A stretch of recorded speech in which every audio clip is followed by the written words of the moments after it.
Dado avingana vetivety fotsiny za ohatra nyrerajreraka be zany e dia ohatra mila massage kely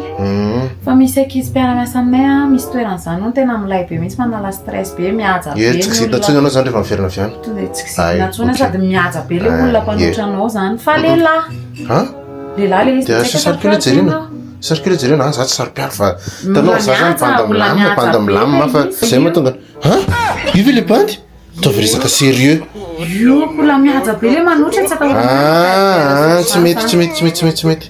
lefa misy toerana toroko anao zay any manao massage fa tsy mety zany tsy mety manala stress ane inoko fa hitanareo tsara ty toerany ty miakatra eny an-tany moreny hoentinay ato amin'ny sary Mira Beauté anareo androany ary ny fahitanareo tamin'ny sary dia resaka massage no ataontsika androany. Massage facial moa no nanomboako ny ahy raha ohatra ka tianao hiverina amin'ny laoniny ny akantony ny hoditrao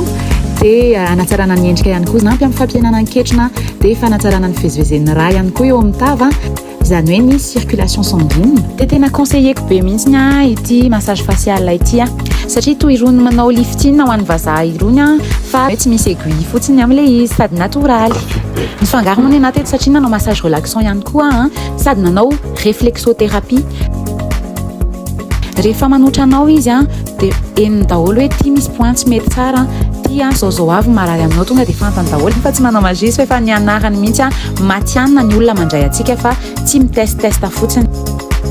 ny réflexothérapie rehefa no resaka tamin'ny tompona andraikitra izahay dia afaka tsara hitsaboana izay tsy mety aminao ohatrana zao misy hoe marary aty kely eniny le izy ny olona tao amin'ny tongotro tao dia manao traitement dia ohatrany hoe mandeha amin'ny dokotera ihany zany ianao fa au lieu de mihinana fanafody dia ny otra no anasitranana anao tsy hitanareo mety be ve zany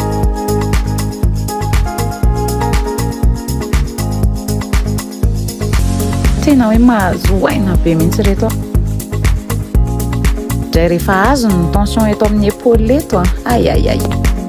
fitambaran'ny massage facial massage relaxant sy massage de réflexothérapie moa nataoko teo dia nenjoda massage amincissant ndray ny massage amincissant moa aloha zany dia tena misy mihitsy hoe miteny izy hoe 10 jours minimum ny durée ana traitement zany hoe tsapainy tsara aloha manao diagnostic izy ary araroto fa amin'izao fanomboan'izao dia gratuit ny diagnostic ato gratuit izy amin'izao raha makaninareo miteny hoe nahita an'le vidéo tao amin'ny joda sorovo dia eo dia efa fantany hoe misy rivotra mila manala rivotra aloha ianao zao daholo ny tsy dia mety loatra ao anatin'ny kibonao mila amboarina mihitsy ny alimentation fa tsy hoe otrorina fotsiny le kibo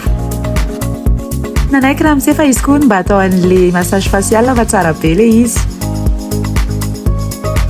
taoriny fandalovanay dia efa nanamboatra box vaovao izareo andraisana antsika toy izao ny hatsaran'ny toerana aza misalasala tsony ekipa matianina no mandray anareo